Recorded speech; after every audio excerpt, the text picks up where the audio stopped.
So we now have a capitalization of 1.5 million shares, and I own 150 and you own 1.35, okay?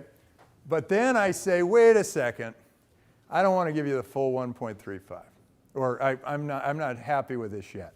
I want 10%, another 10% to go to future employees of your business. So we want to build that in. So in effect, that is a negotiated term, and I might say, I want 20% for future employees, and you say, well, look, I think I can do it with 15 or whatever. So let's say we end up with 10% for future employees. So another 150,000 shares, they come out of you because we're still in negotiation here. And you might say, well, wait a second, if I'm going to do that, I want to up the valuation or whatever. Things can change during the negotiation, but let's say they didn't. And then you are now at 1.2 million shares. 150,000 are now mine, and 150,000 go to future employees. Those have been allocated, but they have not been issued to any of the employees.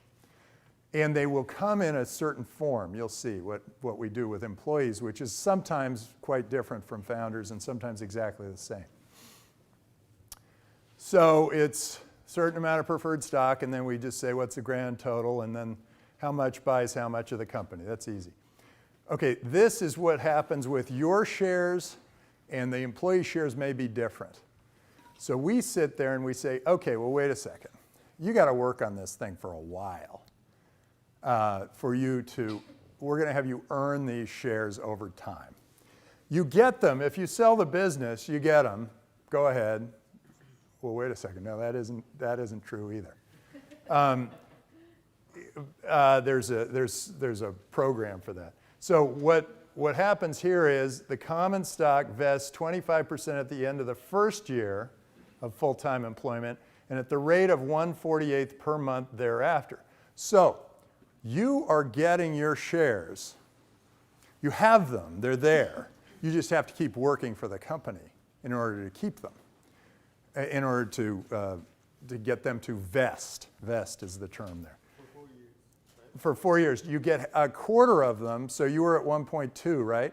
So you'll get 300,000 of them on the end of the first year. Now, if you've already been working at the company for 3 years, you might say, well, look, you got to vest half of it now. But if you've just started and it's raw startup, this is probably fair that you earn your shares over time, because as an investor, if you leave, I'm going, well, what am I supposed to do? He's not working there anymore, and he's left, and I have no shares left to give anybody, and it's actually probably in your interest to have some shares available for somebody else to come in and take them. After a time, some of this, it's interesting, all of it can be renegotiated.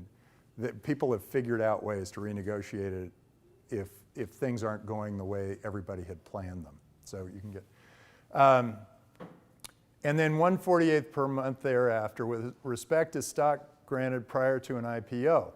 Should be no accelerated vesting of the common stock in the event that the company is acquired or merged. So that's a negotiated point.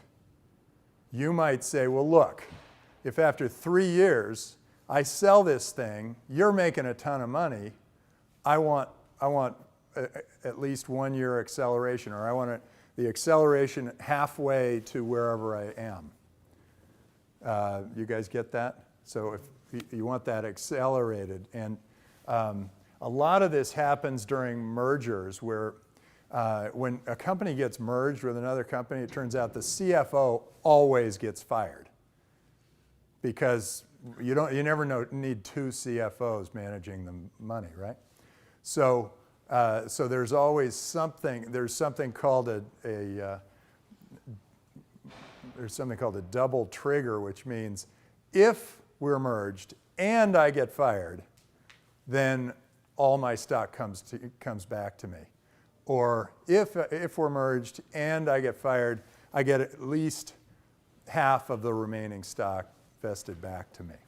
Okay? So what if you didn't get it all? Then when would you get it? Just over time? If you weren't even working for the company anymore?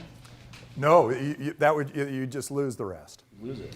Yeah, because you're no longer working with a company. So that's why they have that double trigger for people who are going to get fired. It goes into the treasury of the company. It isn't an individual, the company. So the rest of the stock is undiluted. So that looks unfair. If you're a super person and was able to sell your business the first year, you get only 25% of your shares. right. So this is something to negotiate. You say, well, wait a second. If I'm super and I've made all this money, now you can negotiate that going in, and you can also negotiate it going out. Sometimes.